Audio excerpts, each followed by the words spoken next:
Olá, meu nome é Daiane e eu vim falar um pouco que é filiação biológica, filiação natural, multiparentalidade e afetividade.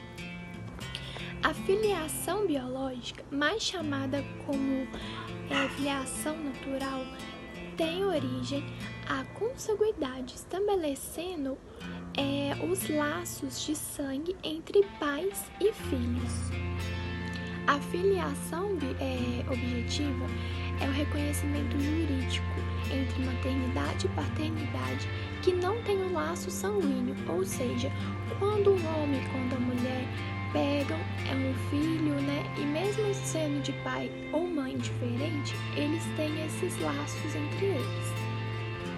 A multiparentalidade é o reconhecimento entre dois indivíduos, tanto sendo um vínculo afetivo como sendo um vínculo biológico, entre essas duas pessoas com os pais. E a afetividade, conhecida também como afeição, permite que o ser humano demonstre seus sentimentos, emoções ou em objeto, sendo também considerado um laço criado entre humanos. A multiparentalidade ela é o reconhecimento concomitante entre uma pessoa e dois indivíduos, sendo uma ligada por vínculo afetivo e a outra por um vínculo biológico, e ambos tidos como pais. Uma pessoa, por exemplo, ela poderia ter uma mãe e um pai de um laço oriundo da afetividade e o outro proveniente de consanguinidade. Todavia, é válido ressaltar que para que ocorra a multiparentalidade, deve haver de extrema importância, tem que ter uma relação de afeto entre os envolvidos, ou seja, pais e filhos multiparental. Desse modo, a multiparentalidade ela vai estar ligada diretamente ao princípio implícito constitucional da afetividade. Diante disso, ela não poderá ser reconhecida a multiparentalidade se existir laços afetivos entre um dos envolvidos.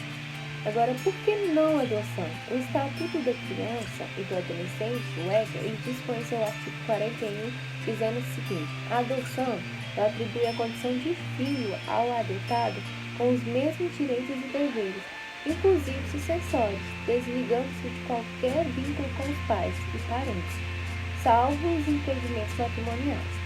Deste modo, entende-se que a adoção ela encerra o vínculo jurídico com a família natural, não podendo futuramente o adotado pleitear o direito inerente à sua personalidade, como, por exemplo, o direito ao pronome dos pais biológicos, tendo em vista que tal direito ele foi desligado. Em outras palavras, não existe vínculo de parentesco com a família natural, posto que a adoção ela praticamente se encerra ali. Contudo, escolher a adoção seria romper os outros laços familiares. Consequências jurídicas da multiparentalidade. Antes da Constituição Cidadã vigente, os filhos concebidos de relações extraconjugais eram tidos como espúrios e o teor pejorativo ofendia o direito inerente à personalidade, que afetava tal discriminação por via legal o princípio da dignidade entre o Estado e filiação, nos quais os filhos concebidos no casamento matrimonial tinham maiores garantias e direitos fundamentais. Todavia, o tratamento discriminatório foi abolido pela atual Carta Magna, de acordo com a Constituição Federal de 88. Dispõe em seu artigo 227, inciso 6º, os filhos havidos ou não da relação do casamento ou por adoção terão os mesmos direitos e qualificações, proibidos de quaisquer designações discriminatórias relativas à filiação. Diante disso, a multiparentalidade terá o reconhecimento jurídico de dupla paternidade ou maternidade. Sendo ela reconhecida, significa dizer que uma pessoa terá múltiplos pais e mães no status quo do registro civil. Da prestação de alimentos. A prestação de alimentos, conforme o artigo 1694, inciso 1º do Código Civil.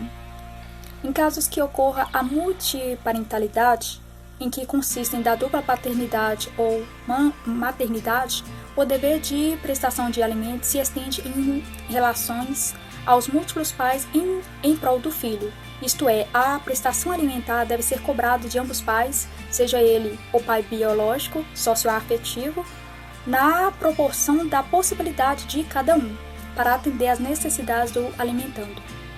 Sobre a guarda no estado de filiação multiparental, é necessário analisarmos o melhor interesse da criança.